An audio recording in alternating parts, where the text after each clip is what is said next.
dipecat oleh Oke. MU.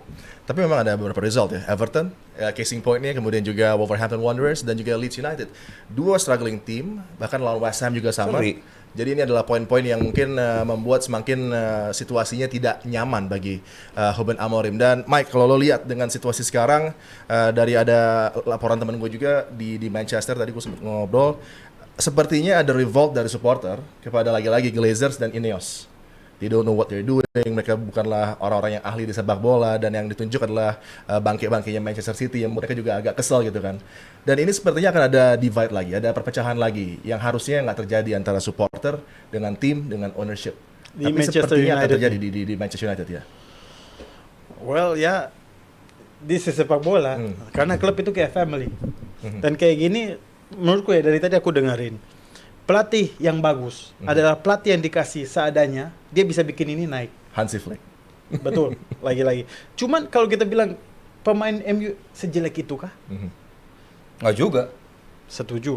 Dan memang saya setuju seperti tadi si bro bicara. Kalau ini pure dia dipecat karena omongan dia ke media. Jadi kalau kita ngomong tentang permainannya mulai bagus ini itu betul bagus, tapi kalau dia berani ngomong ke media jelek-jelekin atasan, Habis ya. we know what will happen. Apa yang lo harapkan? Seperti ini sering banget terjadi. Pelatih minta pemain A, Ya. yang datang pemain B, tapi posisinya sama nggak? Kalau menurut dia pemain yang datang ini nggak sebagus seperti pemain yang dia punya, nggak usah dimainin. Tapi Tinggal kan nggak usah ada tekanan dimainin. Mike dari board, dari manajemen. Iya. Itu udah bilang Betul. ini, lo Cuman mainin dong. pelatih profesional, kalau nggak seperti yang saya mau, saya cabut. Kenapa Maresca, dia? Kenapa dia stay kalau semua nggak seperti yang dia mau? kalau dia cabut dia nggak dapet. Kalau kita Kalau ngomongin ini Maresca beda lagi. cabut dia. Oh, main board gue kayak begini. Waalaikumsalam. Tapi Gitu deh. rumornya udah Minta ada juga. perbincangan di belakang antara Bereda, Wilcox sama Enzo Maresca. Bagus sih. Ini yang mungkin terdengar juga oleh Amorim, oleh karenanya dia meledak di hari Jumat menuju ke kemarin juga di weekend gitu kan. Itu menjadi beberapa penyebab dari Ruben Amorim yang sangat reaktif, yang biasanya mungkin Selain Maresca siapa ya? Manchester United. Nanti kita akan bahas dulu. Tapi sebelum itu, sekarang ada caretaker-nya sementara, transisi. Fletcher. Tapi mungkin juga bisa sampai akhir musim. Darren Fletcher, legenda. Ini terus terang one of my favorite players ever. Darren Fletcher, dia juga luar biasa ketika bermain. Next lawan Burnley. Beberapa tahun yang lalu dia mencetak gol pada kemenangan bagi Manchester United menghadapi Burnley. Dan kalau di Mungkin under dia harus 18, main deh. Mungkin dia harus Mungkin turun. Under Bisa 18, anaknya. di under 18 dia pakainya back four. Apakah ini menuju ke arah sana dengan adanya pelatih sementara ini dengan sistem back four-nya, dan kemudian juga dia punya dua anak yang ada di roster dari United saat ini yang juga sudah mulai mendapatkan menit bermain yang diberikan oleh Ruben Amorim. Ini menjadi satu arah sementara yang pas atau juga bisa berbahaya karena kan lawan-lawan United juga nggak segampang itu setelah Burnley. Ya, gua rasa sih kalau dia memang nyaman dengan posisi itu, dan United juga udah berapa kali belakangan juga main dengan 4 back, gua rasa nggak masalah juga mereka tampil dengan 4 back gitu. Gua rasa 4 back itu bagi United lebih pada sisi defense-nya lebih stabil menurut gua kalau mereka tampil dengan 4 back gitu. Lebih rapat, lebih coordinated kalau mereka tampil dengan 4 back. Tapi kalau dari sisi penyerangan, menurut gua tetap 3-4-3 mereka lebih oke. Dari sisi ofensifnya, sementara yang mereka butuhkan dan para pemain yang bisa outshine dengan gaya 3-4-3 yang dipunyai sekarang, ya pelari-pelari cepat lah, entah si Mason Mount lah, entah itu si Cunha, entah itu si Mbeumo, Patrick Dorgu. Ahmad Dorgu, itu gue rasa mereka justru bisa tampil seperti itu dari sisi ofensifnya dengan komposisi seperti itu gitu. Tapi ya ngelihat kebiasaan Fletcher, dia main lama juga dengan 4 back, menjadi bagian kesuksesan MU juga dengan 4 back, ya bisa aja balik dengan komposisi 4 back. Cuman ya berapa kali sih caretaker MU sukses? Giggs aja yang luar biasa kayak gitu, ya gitu-gitu aja gitu. Oleh Solskjaer? Oleh. Oleh oke dong. Oleh oke Pas dong. caretaker, pas caretaker oke sih. Pas caretaker. Result di Parc des Princes membantu dirinya mendapatkan Iya job. dong. Which is one of the biggest mistake mungkin dari manajemen Manchester United. Tapi Makanya. Ole tetap ada, Harus dia fair. menjadi opsi juga. Dia semakin kuat di rumahnya untuk mendengar rumor ini. Ole sudah available lagi. Tapi kalau lo lihat dari daftar yang ada, potensi pengganti yang mungkin secara permanen gitu kan, ada Glasner yang dia kontraknya di bulan Juni nanti nggak akan diperpanjang sepertinya karena dia nggak mau di Crystal Palace juga dengan kendala dari Parish dan ownership. Kemudian juga tadi ada Enzo Paris Maresca. Amerika ya? Hah? Paris Amerika? Parish nggak? Parish orang Belgia. Inggris. Inggris. Siapa tadi? Maresca. Kemudian tentunya ada nama yang mungkin saat ini best in class dan pelatih yang kalau dikasih pemain siapa aja bisa dikembangin menjadi luar biasa. Sintayong. Unai Emery. Oh. Xavi. Unai Emery. Xavi juga ada di mungkin Zidane juga ada. kandidat itu. Zizou juga available dan Nggak mungkin. Mike, kalau lo lihat misalnya ada upaya dari Manchester United untuk mendatangkan ya best in class-nya kan mungkin ada Zinedine Zidane yang secara rekor di Real, Champions League dan juga La Liga oke. Kemudian ada Unai Emery. Tapi kalau lo lihat Zidane sendiri sebagai mungkin future coach dari Manchester United walaupun No way. chance-nya akan sangat slim gitu. Tapi lo lihat dari karakternya, dari kemampuan dia sebagai pemain dan pelatih udah nggak diragukan lagi. Apakah bisa menjadi perfect fit untuk United? I think Zidane bagus ya. Hmm. Zidane bagus. Terbukti waktu dia di Madrid. Cuman lagi-lagi setiap klub punya karakter sendiri, khas sendiri. Dan ini kita nggak tahu cocok nggak Zidane di Manchester United. Cuman I think kalau mau dicoba, kenapa enggak? Sudah berapa kali Manchester United ganti-ganti pelatih. So I think mending yang pernah punya rekor di Madrid bagus, kenapa nggak datang dia? Iya, idealnya begitu. Tapi baik Chelsea maupun juga MU sama-sama akan mencari pelatih muda. Kenapa? Karena biar bisa diatur sama board.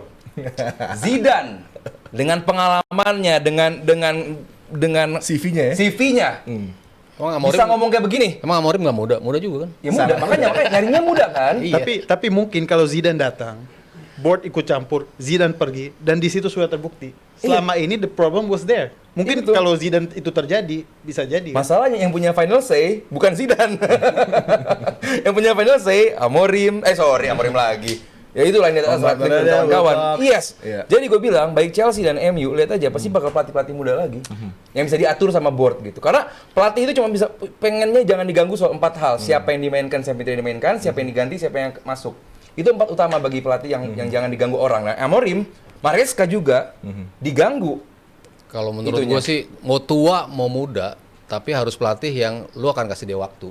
Iya. Karena United ada di posisi yang lu nggak bisa mencari pelatih yang bagus, yang bisa ngasih something instan untuk tim lo yang materinya seperti ini.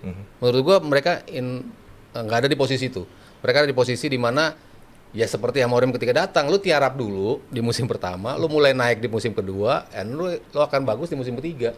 Itu karakter pelatih yang menurut gua yang cocok buat MU sekarang. Yang gue bilang fansnya set ekspektasi, udah mulai ngeset nih ekspektasi Iya, fansnya iya, kan, iya. udah mulai oke nih, udah mulai jalan, diginin lagi. Makanya kenapa yang disasar adalah manajemen?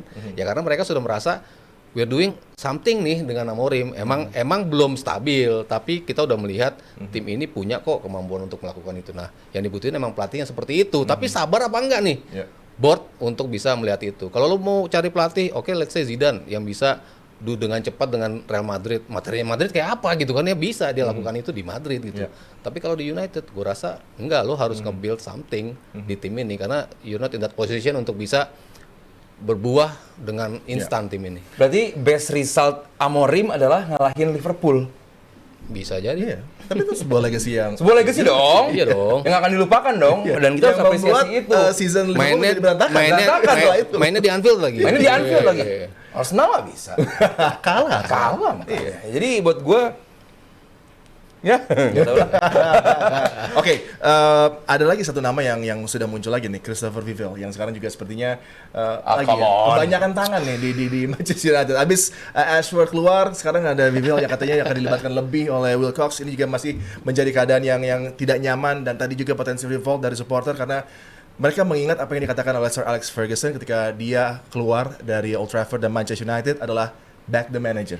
Dan ini yang berkali-kali sepertinya dihianati oleh manajemen. Ini yang membuat situasinya nggak nyaman sama sekali di Manchester United. Tapi gue pengen tahu dari lo bertiga, the best manager ataupun coach, ya, nggak lagi manager, yang akan bertugas nanti secara permanen menggantikan Ruben Amorim. Lo dulu, Di.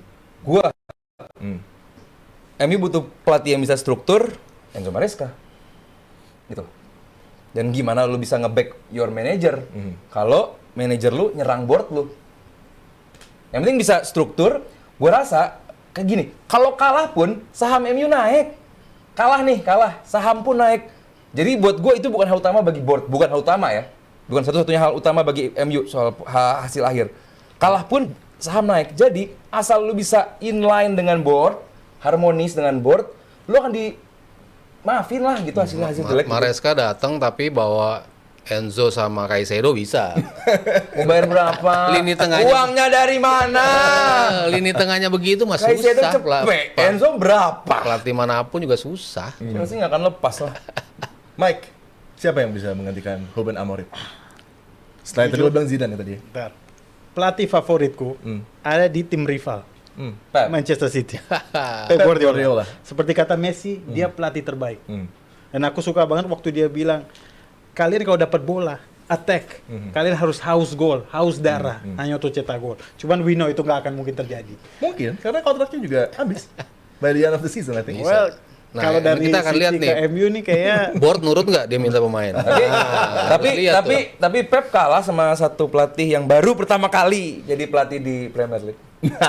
sepak bola kalah menang. Iya benar. Imbang bukan kalah, imbang. Oh ya imbang. Cuman aku lebih setuju kalau Xavi Xavi Hernandez ya? dengan pemain yang ada sekarang coba build up chemistry, build up permainan. Dengan pemain I think muda ya? Xavi. Sabto. Gue sih mending pelatih yang ya modelan Amorim gitu. Muda. Muda juga ya? Muda. Glasner Glasner, muda Glasner. Pak. Glazer oke. Glasner, Hunseler ya pelatih-pelatih yang Huseler ya? iya, Wow. Waduh. punya apa ya? Itu kacau lagi ntar di dalam. Kesian tuh. Board Ya, lu- sebelumnya bagus-bagus kalah sama Brighton. Lo butuh ya pelatih yang gitu harus butuh waktu cukup dikasih kesempatan lah untuk bisa nunjukin lu tuh bisa bawa tim ini gitu. Tapi lu bertiga nggak ada yang ngarah ke Unai Emery ya? Kalau gue sih kayaknya Unai Kenapa Emery. dia harus pergi dari Aston Villa? Because Manchester United is bigger than Aston Villa. Ya, Aston Villa mungkin dengan Aston mudah Villa is a mengalahkan massive club, mungkin tapi sekarang At the Aston end Villa of- di atas MU. at the end of Iya, the tapi season kan- mungkin. iya, tapi At kan the end of the season Manchester United untuk At the Make end of the sense, season iya. berapa mas? kalau at the end of the season make sense. Kalau they approaching maksudnya Aston at the Villa end of the menurut season, gue iya. ya. Kalau sekarang nggak bisa. Iya sekarang nggak mungkin. Oke. Itulah Manchester United, itulah Ruben Amorim yang sudah tidak lagi menjadi head coach mereka dan untuk sementara ini ada Darren Fletcher, maybe in good hands dengan Fletcher yang juga punya koneksi dengan para supporter untuk bisa menenangkan juga. Seperti biasa kan manajemen United selalu mengambil langkah seperti ini untuk meminta legendnya untuk mengamankan situasi agar tidak terlalu panas.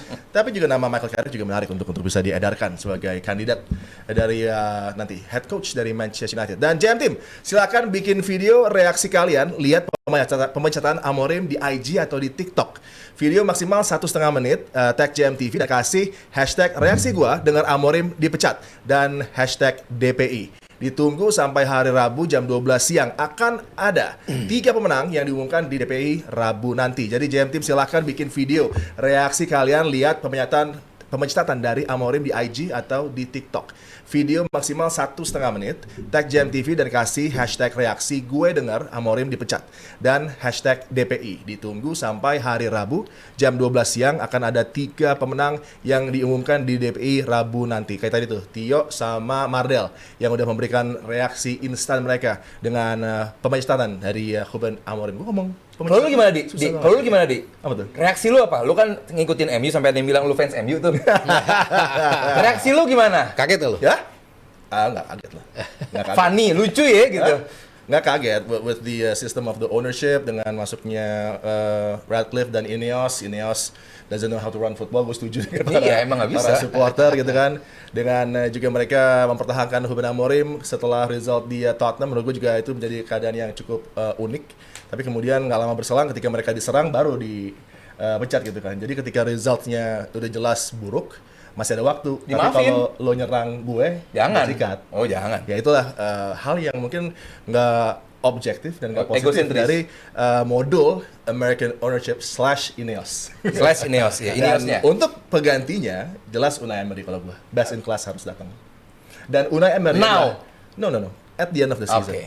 Dan Unai Emery adalah pelatih yang tadi gue bilang, siapapun pemain yang didatangkan, suka-suka manajemen, dia bisa work with them, dia bisa menjadi pelatih yang luar biasa, meng-add begitu banyak skill set tambahan, terbukti Villarreal, terbukti Sevilla, terbukti Aston Villa, jadi mungkin yang bisa dituju Almeria adalah jangan lupa. Ah? Almeria. Almeria, Paris Saint-Germain, Arsenal, jangan lupa juga. Ada juga tuh, mungkin ada landasan yang dibangun oleh Unai sebelum Mikel. Dan dia sopan ya. Hah? Sopan. Good evening. Iya. Nggak sopannya kalau udah Lawan Arsenal doang. pakai jaket ya. Nggak sopan lawan Arsenal doang. Lawan Arsenal, humbling experience. Humbling kemarin. experience. Ya, untuk lagi membumi Mamam 4-1. untuk Unai Emery. Tapi kemudian hasil kemarin juga luar biasa lagi untuk Aston Villa yang terus memanaskan persaingan bersama dengan Man City. Kenapa nggak Marco Silva? Marco Silva bukanlah pelatih elit. Tapi tadi lucu tuh, ada koneksi tuh sama si Iya dong, Marco Christopher Silva Vivel. Fulham bagus loh. Christopher Vivel, ada koneksinya. tuh. Heeh, Marco ya kan? Silva, Christopher Vivel. Mempersulit Liverpool.